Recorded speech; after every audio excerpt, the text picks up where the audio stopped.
উৎকোচেৰে চাকৰি নকৰোঁ দেউতা। কথা জিন্তুমণি বৰা। আবৃত্তি হেনৰি ফুকন। দেউতাও, তই মোক এটা চাকৰিৰ বাবে উপহাস নকৰিবিচোন। হয়, মই তোৰ কষ্টৰ মূল্য দিব পৰা নাই। মই বুজি পাওঁ দেউতা, তোৰ গাঁঠিৰ ধনৰ মূল্য কিমান।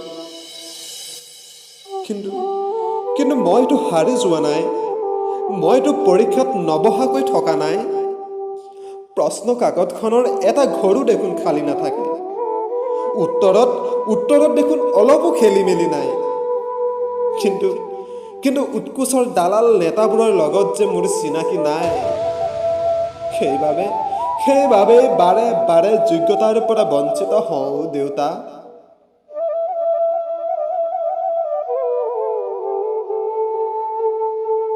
দেউতাই কয়, এইবাৰ আগফালৰ মাটিডৰাকেই বিক্ৰী কৰি দিম। মাথো তই এটা চাকৰি যোগাৰ কৰ।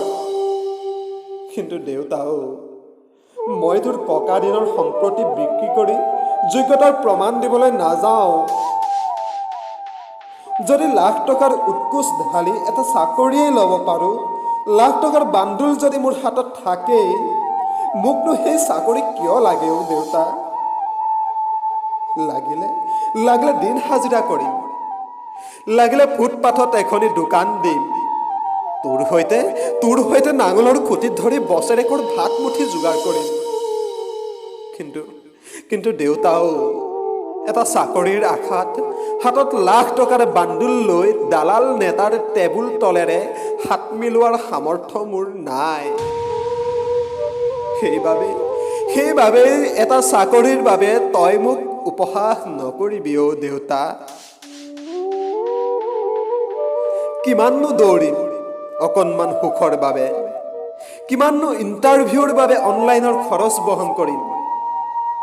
চৰকাৰখনক দোষাৰোপ নকৰোঁ, কিন্তু সেই দালাল নেতা পালি নেতাবোৰ অন্ততঃ এটা পৰীক্ষা নিকাকৈ পাতকচোন।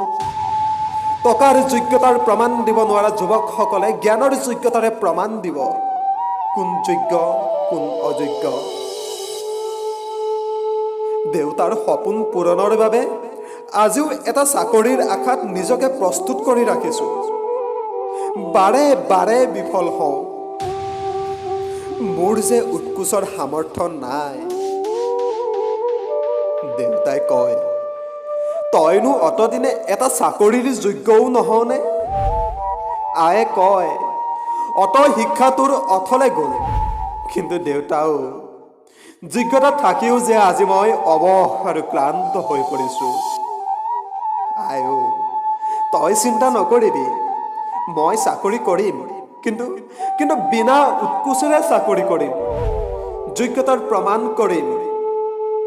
কিন্তু উৎকোচৰ বান্দোল দি মই চাকৰি নকৰোঁ দেউতা।